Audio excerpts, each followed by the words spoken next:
शिव शक्ति की, भक्त और भक्ति की ये कथा महान। शिव महापुराण, शिव महापुराण, शिव महापुराण। ओम नमः शिवाय, नमः शिवाय, ओम नमः शिवाय, नमः शिवाय, नमः शिवाय, ओम नमः शिवाय, नमः शिवाय, नमः शिवाय।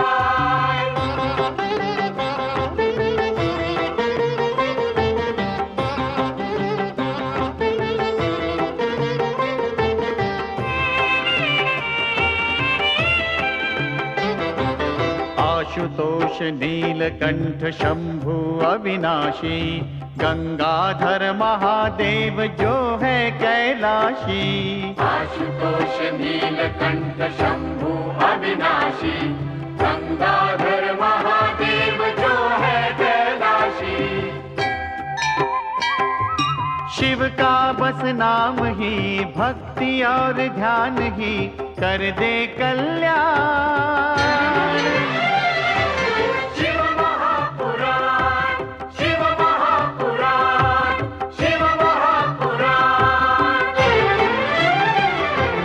ओम नमः शिवाय, नमः शिवाय, नमः शिवाय, ओम नमः शिवाय, नमः शिवाय, नमः शिवाय, ओम नमः शिवाय, नमः शिवाय, नमः शिवाय।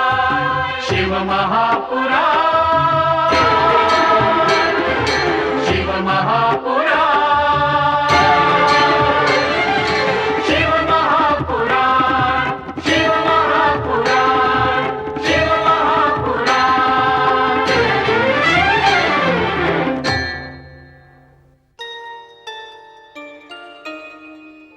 मणिकर्णिका ब्रह्मजल कुंड से प्रकट दिव्य शिवलिंग के दर्शन होते ही भगवान विष्णु भाव विभोर हो उठते हैं तथा उनके नेत्रों से आनंदाश्रु प्रवाहित होने लगते हैं। उनके आनंदाश्रुओं का प्रवाह देखते ही देखते जल प्लावन का रूप लेने लगता है तथा आनंद कानन काशी विष्णु के हर्षाश्रुओं की बाढ़ में डूबने लगती है। तदनंतर देवी पार्वती के अनुरोध पर शिव अपना त्रिशूल प्रक्षेपित करके आनंद कानन काशी को अपने त्रिशूल पर उठा लेते हैं। तत्पश्चात शिव पार्वती भगवान विष्णु तथा चारों वेदों के सम्मुख प्रकट होते हैं तथा विष्णु की अनुपम शिव भक्ति की प्रशंसा करते हुए चारों वेदों को आदेश देते हैं कि वे सदा सदा के लिए मुक्ति नगरी काशी में विराजमान रहें तथा यहाँ आकर धर्म साधना करने वाले शिव भक्तों को वो दिव्य ज्ञान प्रदान करें जो उनकी मुक्ति सुनिश्चित कर दे। यहीं शिव भगवान विष्णु को राम नाम प्रदान करते हैं। वेद पुरुष विष्णु के आग्रह पर शिव पार्वती मणिकर्णिका ब्रह्मकुंड से प्रकट शिवलिंग में ज्योति रूप में सदा सदा के लिए विराजमान हो जाते हैं। जमदग्नि पुत्र राम भगवान शिव को गुरु बनाने की कामना से कठोर तपस्या में लीन थे। शिव राम की तपस्या से प्रसन्न होकर प्रकट होते हैं। प्रसन्न शिव अपना दिव्य परशु प्रदान करके राम को परशुराम नाम देते हुए उन्हें अपना पिनाक धनुष तथा तूणीर भी प्रदान करते हैं तथा आदेश देते हैं कि वे विष्णु के अवतार होने के नाते पालन करता तथा शिव शिष्य होने के नाते अधर्मियों के संहार का कर्तव्य एक साथ निभाएं। उधर सहस्रबाहु कार्तवीर्य वन भ्रमण करते हुए जमदग्नि आश्रम पहुंचता है जहां जमदग्नि की धर्मपत्नी देवी रेणुका उनका राजसी स्वागत सत्कार करती है। एक ऋषि आश्रम में ऐसा भव्य राजसी सत्कार देखकर कार्तवीर्य चकित होता है। इसी बीच महर्षि जमदग्नि वहां पहुंचकर बताते हैं कि ये सब दिव्य गाय माता कामधेनु का चमत्कार है। हठी कार्तवीर्य उन दोनों की प्रार्थना ठुकराकर कामधेनु को बलपूर्वक अपने साथ ले जाता है। जैसे ही कार्तवीर्य अपने सैनिकों की जय जयकार के बीच कामधेनु को लेकर अपनी राजधानी पहुंचता है, उसे जमदग्नि पुत्र परशुराम की ललकार चौंका देती है। परंतु दुराग्रही कार्तवीर्य अपने वरदान के अभिमान में आकर परशुराम की मांग ठुकरा देता है। उसी समय भगवान दत्तात्रेय आकाश में प्रकट होकर कार्तवीर्य को समझाते हैं कि परशुराम को कामधेनु न लौटाने पर वो वरदान विहीन हो जाएगा। परंतु कार्तवीर्य पर इस सत्परामर्श का कोई प्रभाव नहीं होता और वो परशुराम से युद्ध करने लगता है। चले जाइए अपना वरदान लेकर, मैं स्वयं अपनी शक्ति से इस साधु को समाप्त कर दूंगा।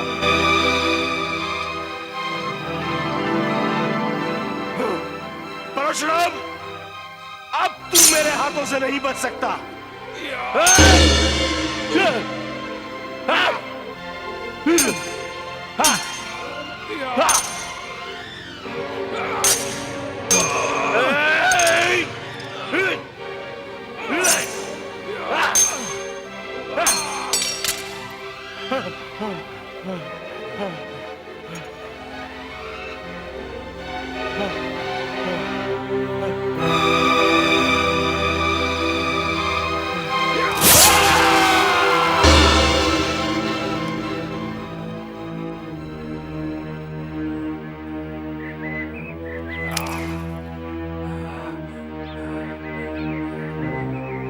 कामधेनु,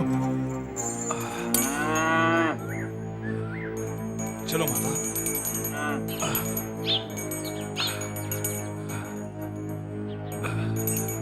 चलो माता कामधेनु।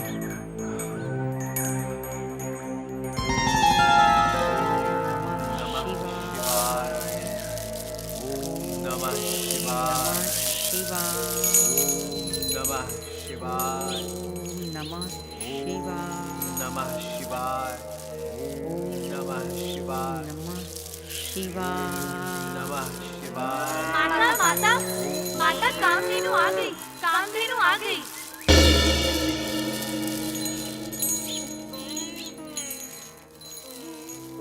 प्रणाम पिताश्री, प्रणाम माताश्री। मैं अपराधी कार्तवीर्य को दंडित करके माता कामधेनु को लौटा लाया। ये लीजिए अपने शत्रु का कटा हुआ सिर। राम, ये तुमने क्या किया? तुमने कार्तवीर्य का वध किया राम?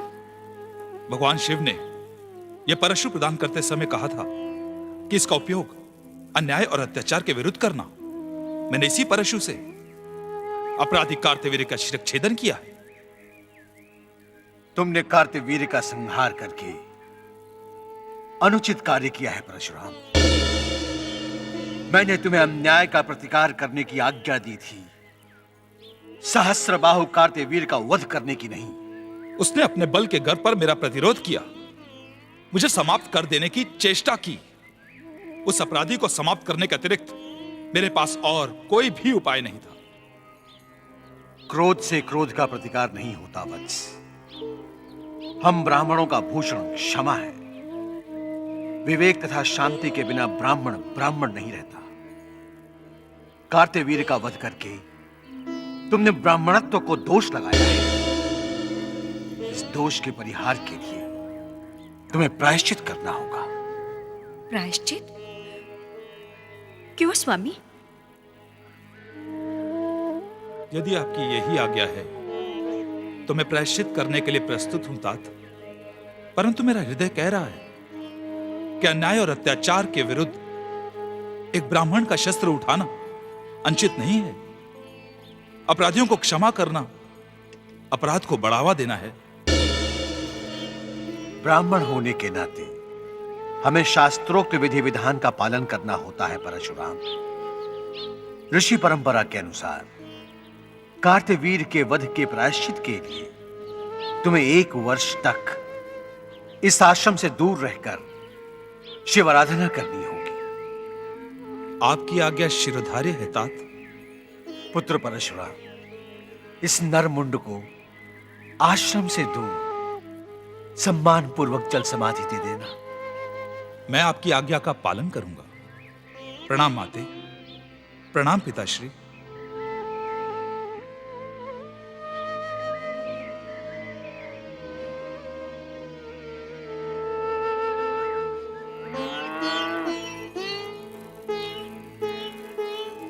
पिता कार्तवीर की हत्या का प्रतिशोध हमें लेना ही होगा। परंतु परशुराम को शिव का वरदान प्राप्त है। उसकी वरदानी शक्ति के सम्मुख हम टिक नहीं पाएंगे। मैंने पता लगा लिया है, परशुराम प्रायश्चित करने के लिए तीर्थ यात्रा पर गया है। अपने पिता के शिरच्छेद का प्रतिशोध हम परशुराम के पिता का शिरच्छेद करके लेंगे। परशुराम के लौटने से पूर्व हमें यह कार्य संपन्न करना होगा। चलो हम अपने पिता की मृत्यु का प्रतिशोध ले लें। ऐसा सुअवसर फिर कभी नहीं आएगा। चलो चलो चलो चलो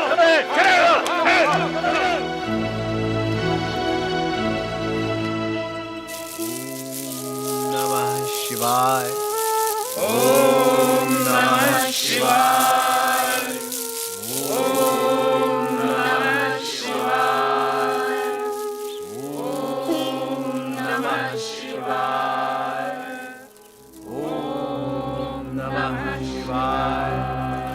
ओम नमः शिवाय। ओम नमः शिवाय।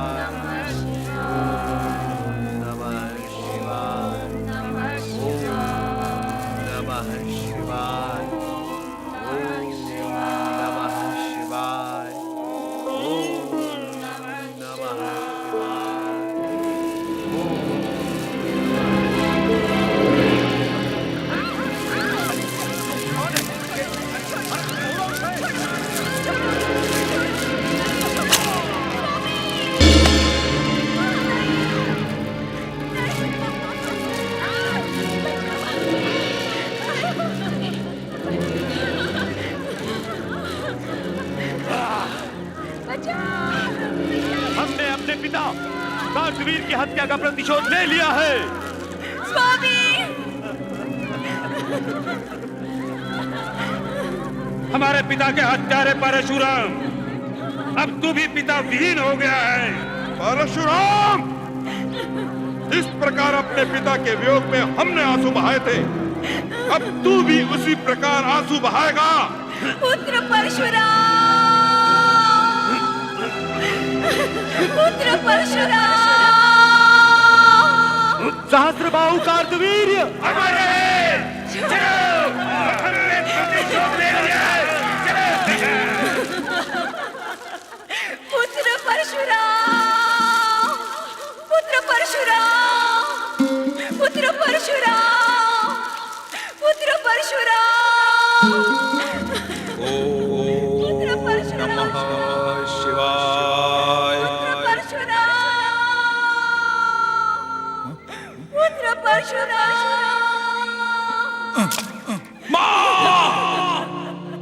पुत्र परशुराम।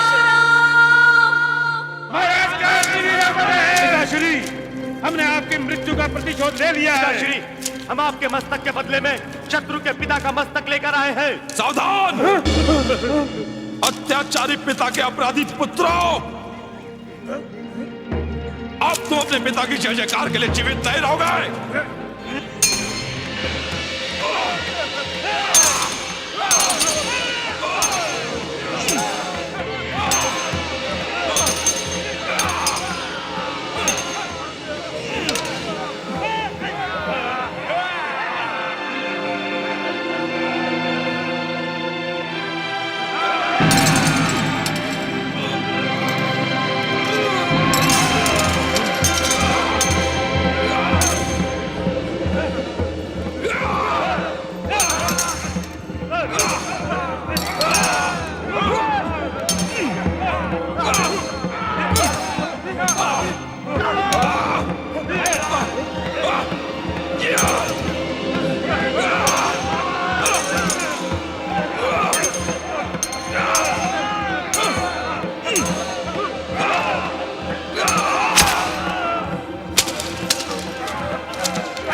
स्वामी, स्वामी, स्वामी,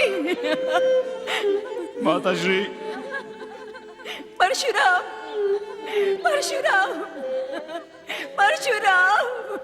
मैं कार्तवीर के अपराधी पुत्रों का वध करके अपने पूज्य पिताश्री का मस्तक उनसे छीन कर ले आया हूं। परशुराम,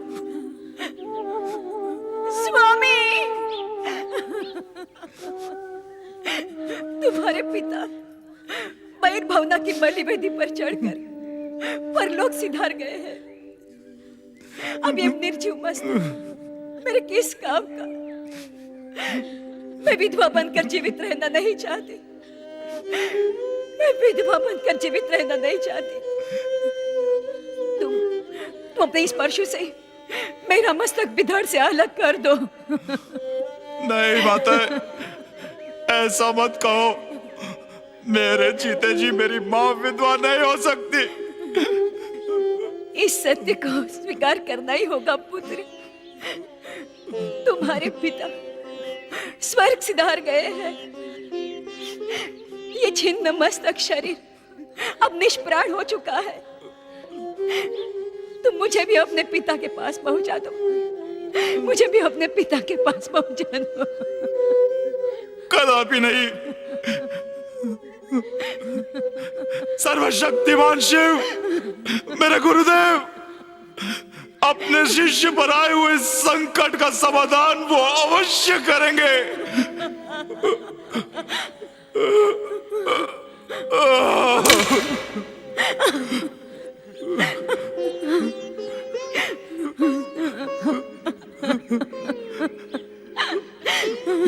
ओम नमः शिवाय, ओम नमः शिवाय, ओम नमः शिवाय, ओम नमः शिवाय, शिवाय नमः, अशुतोषाय नमः, ओम नमः शिवाय, ओम नमः शिवाय, शिवाय नमः, अशुतोषाय नमः, ओम नमः शिवाय, ओम नमः शिवाय, ओम नमः शिवाय, ओम नमः शिवाय, ओम नमः शिवाय,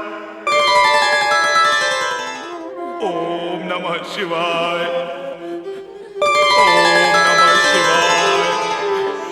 ओम नमः शिवाय, ओम नमः शिवाय, ओम नमः शिवाय, प्रिय शिष्य परशुराम, ओम नमः शिवाय।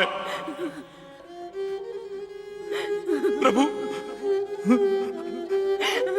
भोलेनाथ, प्रभु, भोलेनाथ, प्रभु, गुरुदेव, उठो परशुराम। गुरुदेव, प्रभु, भोलेनाथ, मेरा सौभाग्य मुझे लौटाइए। परमेश्वर, मेरा सौभाग्य मुझे लौटाइए। प्रभु, आप तो सर्वशक्तिमान हैं। मेरे पिता को पुनः जीवित करके मेरी माता के प्राणों की रक्षा कीजिए प्रभु, रक्षा कीजिए प्रभु। अवश्य परशुराम, तुम्हारे पिता निर्दोष हैं। इन्होंने आदर्श ऋषि धर्म तथा ब्राह्मणत्व का पालन किया है। तुम्हारी माता का सौभाग्य अक्षुण्ण रहेगा। धर्म रक्षा के लिए हमें तुम्हारे पिता को पुनर्जीवित करना ही होगा।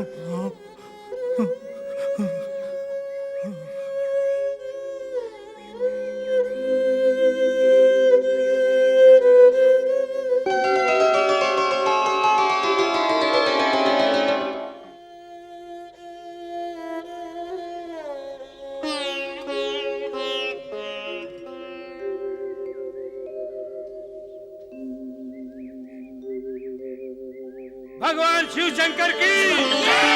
स्वामी हम जीवित हो गए। भोलेनाथ, भोलेनाथ आप धन्य हैं।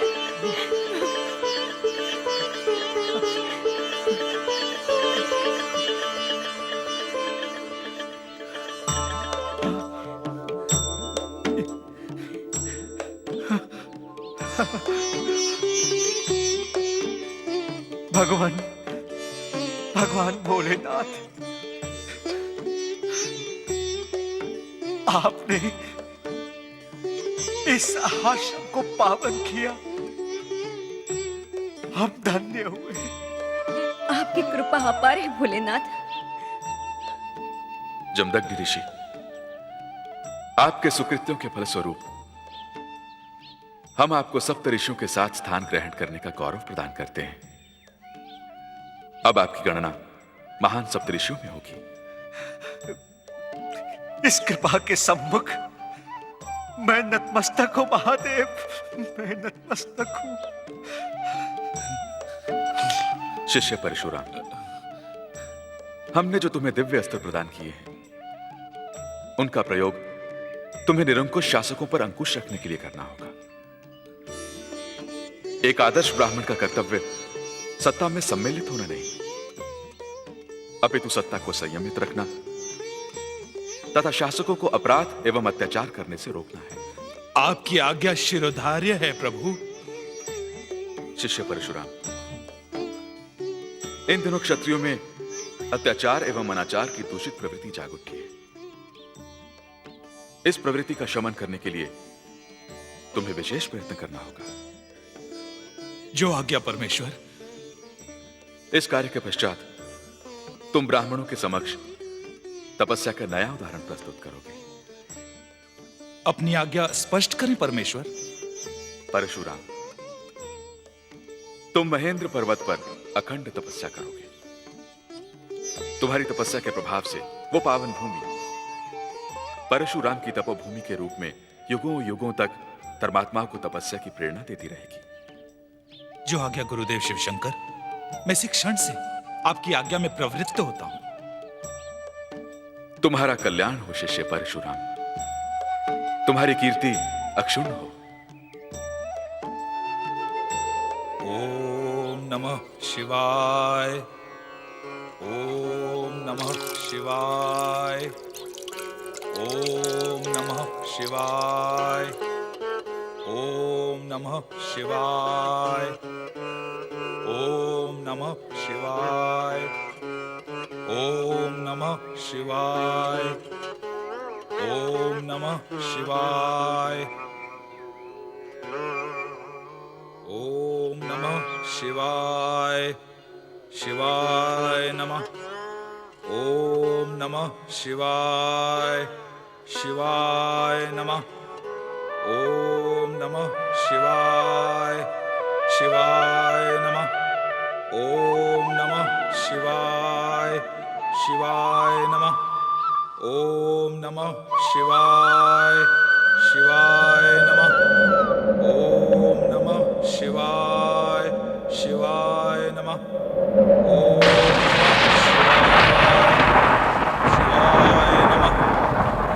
ओम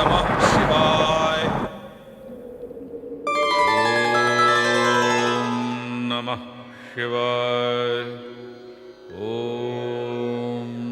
नमः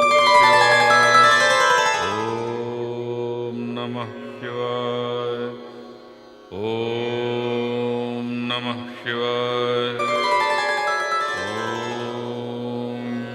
नमः शिवाय, ओम नमः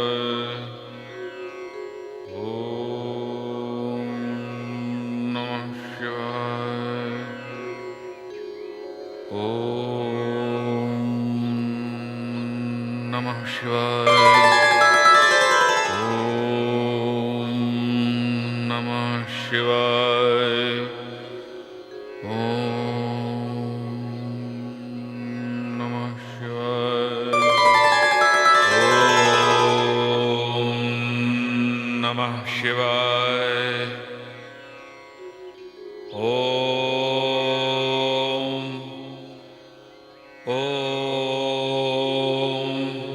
नमः शिवाय, ओम नमः शिवाय।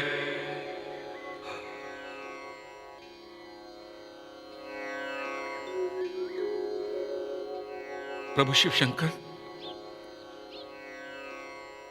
मैंने आपकी आज्ञानुसार अखंड तपस्या आरंभ की, किंतु आज अचानक मन तपस्या में क्यों नहीं लग रहा? मेरे मन में आपके दर्शनों की अभिलाषा जाग उठी है प्रभु। क्षमा करें प्रभु, मैं आपके दर्शनों के लिए आ रहा हूं, मैं आपके दर्शनों के लिए आ रहा हूं। महादेव, कहां हैं गुरुदेव आप?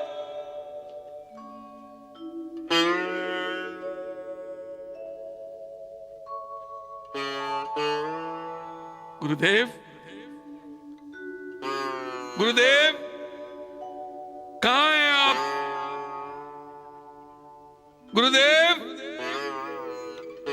कहां हैं आप? हाँ, ये गुरुदेव, ये कहां कौन हैं आ आप? गया? गुरुदेव, कहां हैं आप?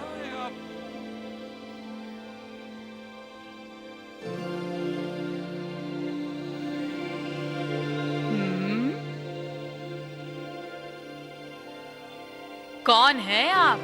सर्वप्रथम अपना परिचय तो दीजिए। जो हमारे हाथ का परशु देखकर हमें नहीं पहचानता, वह नितांत अनभिज्ञ तथा मूर्ख है। परशु तो वधिक वनवासियों के हाथ में भी होता है।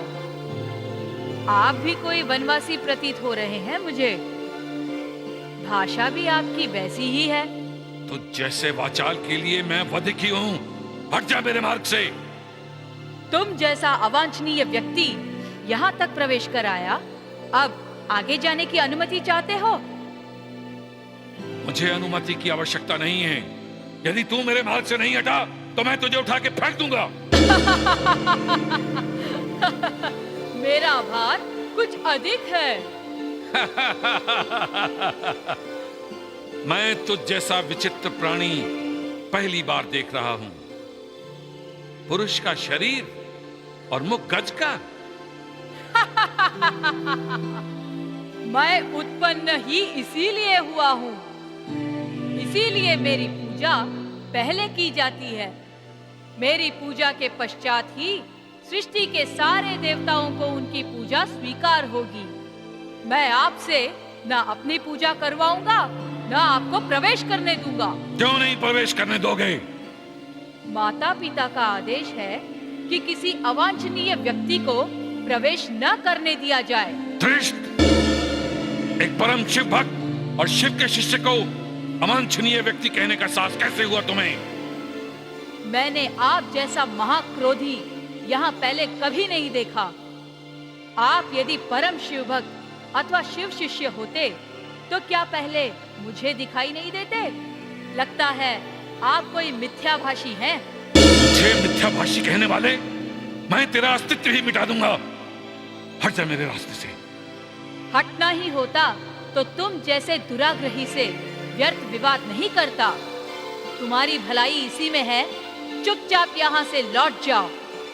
माता पार्वती तथा शिव शंकर यह कदापि न चाहेंगे कि तुम जैसा अभद्र क्रोधी व्यक्ति कैलाश की शांति भंग करे।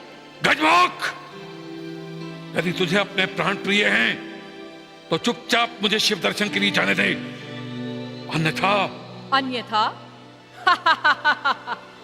अन्यथा आप कुछ नहीं कर सकते। आप जैसे क्रोधी व्यक्ति केवल वाक्य युद्ध कर सकते हैं, कुछ करके नहीं दिखा सकते। तू क्या देखेगा? इस धरा ने देखा है। मैंने 21 बार पृथ्वी को क्षत्रिय विहीन किया है। तुम ऋषिवेशधारी कोई वधिक हो, नरसंहारक। तुम अपने गुणों का बखान कर रहे हो या दोष का? तुम जैसा हिंसक व्यक्ति दया सागर शिव का शिष्य अथवा भक्त नहीं हो सकता। लौट जाओ यहाँ से। मुझसे टकराने का प्रयत्न कर दुष्ट। मेरी शक्ति को पहचान।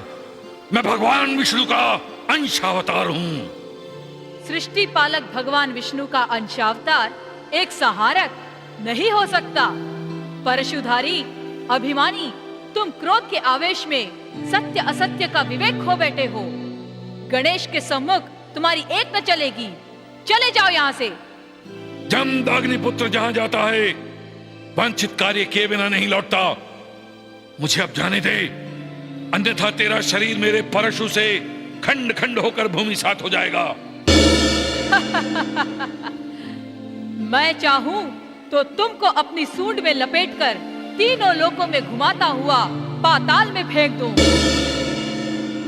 इससे पहले मैं तुझे धराशायी कर दूंगा। ले!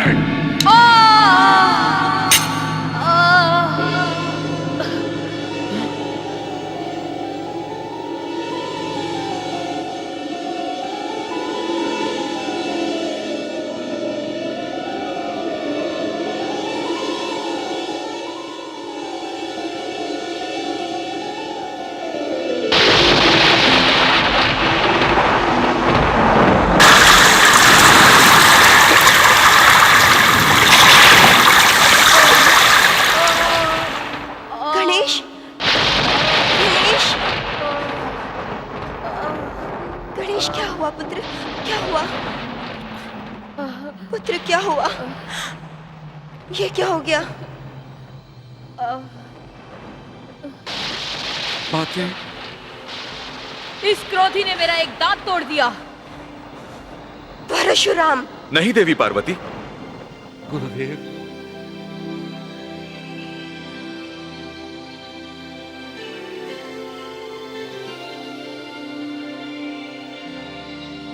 क्षमा कर दो मेरे शिष्य परशुराम को देवी, ये भी तुम्हारे लिए पुत्रवत है।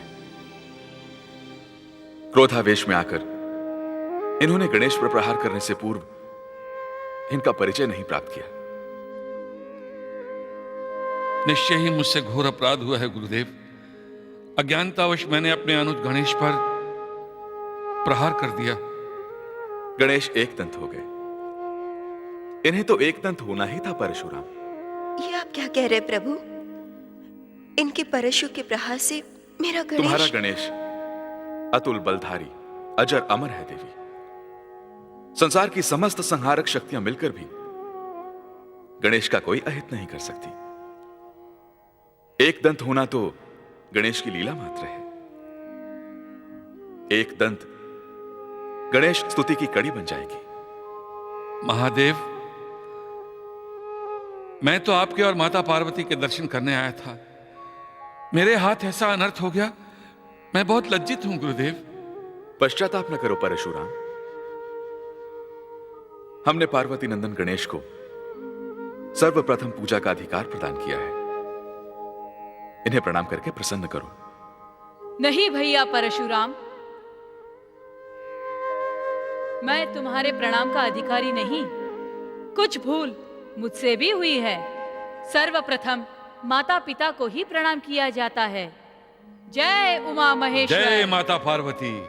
जय भोले भंडारी।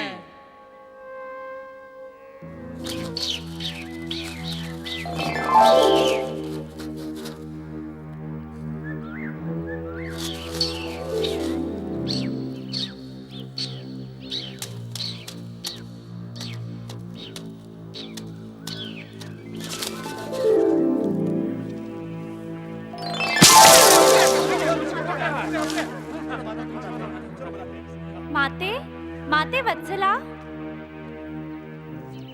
प्रणाम माता। क्या हुआ? वो देखिए माता, वो मूषक फिर आ गया। हे भगवान, इस मूषक का उत्पात तो अब असहनीय हो गया है। गुरुदेव कब तक लौटेंगे माता? ये तो भगवान शिव की कृपा पर ही निर्भर है।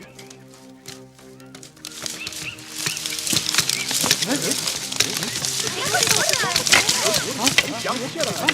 ये कैसे हिल रही है?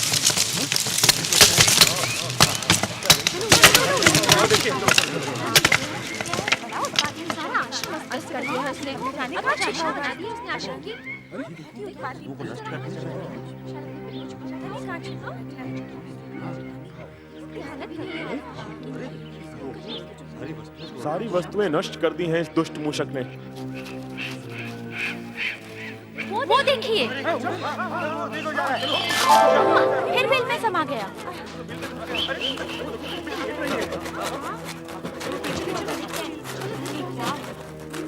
अरे हाँ बिल्कुल, यही तो था अभी। अरे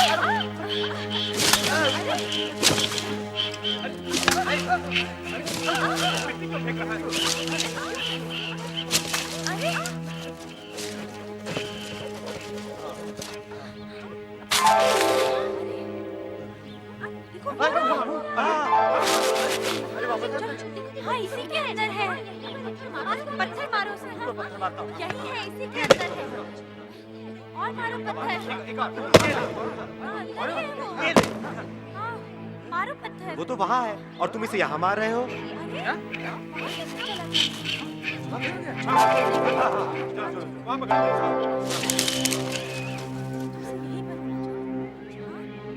दुष्ट मूषक, देखता हूँ अब तू कैसे जीवित रहता है। और पत्थर मारो।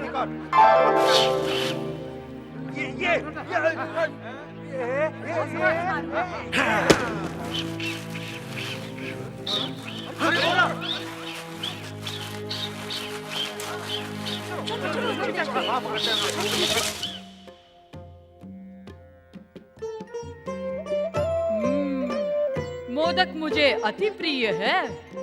पुत्र गणेश,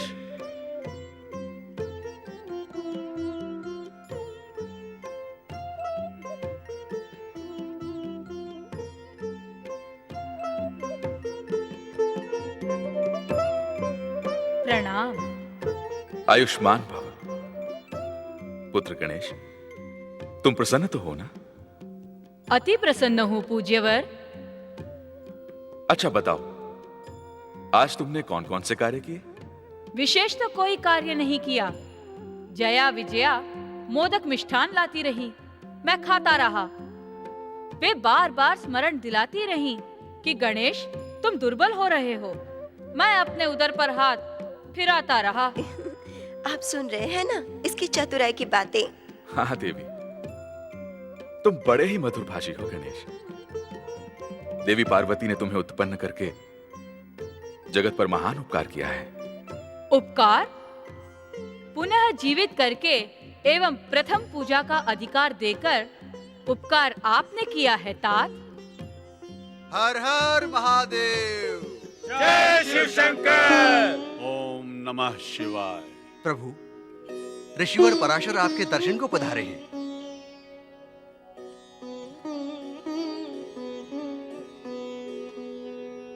प्रणाम माता पार्वती। प्रणाम प्रभु। पधारिए मुनिवर पराशर।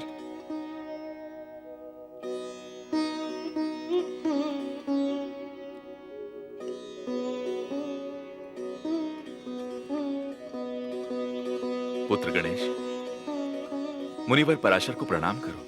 प्रणाम मुनिवर। कीर्तिमान भव।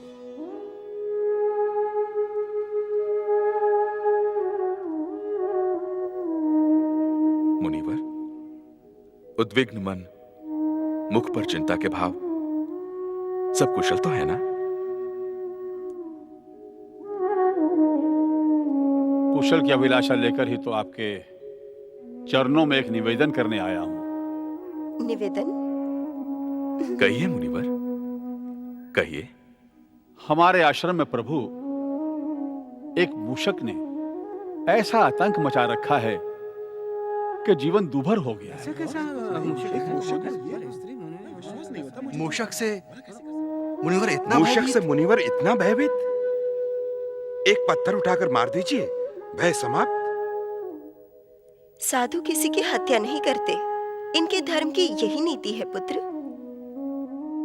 आश्चर्य है माता, एक साधारण मूषक से मुनिवर इतना त्रस्त है कि इन्हें मुक्ति के लिए महादेव की शरण में आना पड़ा। वो मूषक साधारण नहीं है, विशालकाय है। अवसर पाते ही सारे आश्रम को तहस नहस कर देता है, वस्तुओं को कुतर कुतर कर नष्ट कर देता है। आश्रम की भूमि को खोद खोद के गड्ढे बना देता है।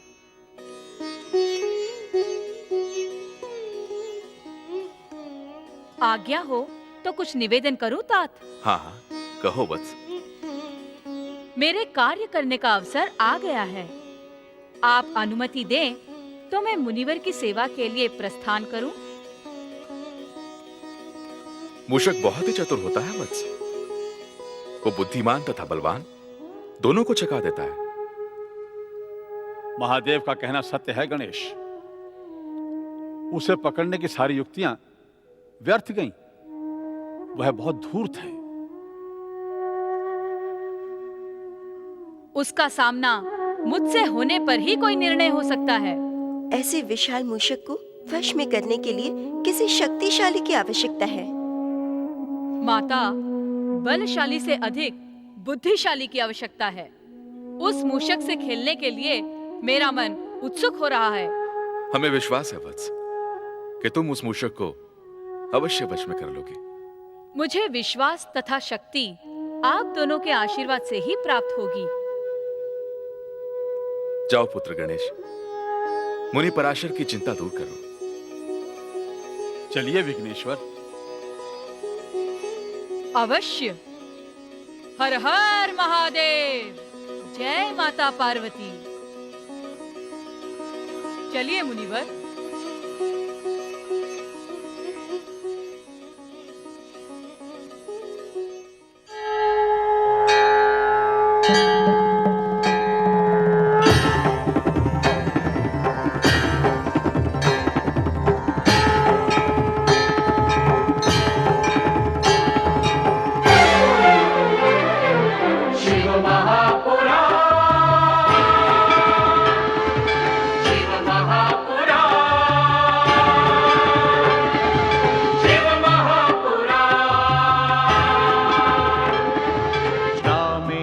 सोमनाथ जय भीमा शंकर, महाकाल वैद्यनाथ जय केदारेश्वर। रामेश्वर सोमनाथ जय भीमा शंकर, महाकाल वैद्यनाथ जय केदारेश्वर। नाथों के नाथ की, भोले विश्वनाथ की महिमा का गान। शिव महापुराण, शिव महापुराण, शिव महापुराण। ओम नमः शिवाय, नमः शिवाय, ओम नमः शिवाय, नमः शिवाय, ओम नमः शिवाय, नमः शिवाय, नमः शिवाय। शिव महापुराण, शिव महापुराण।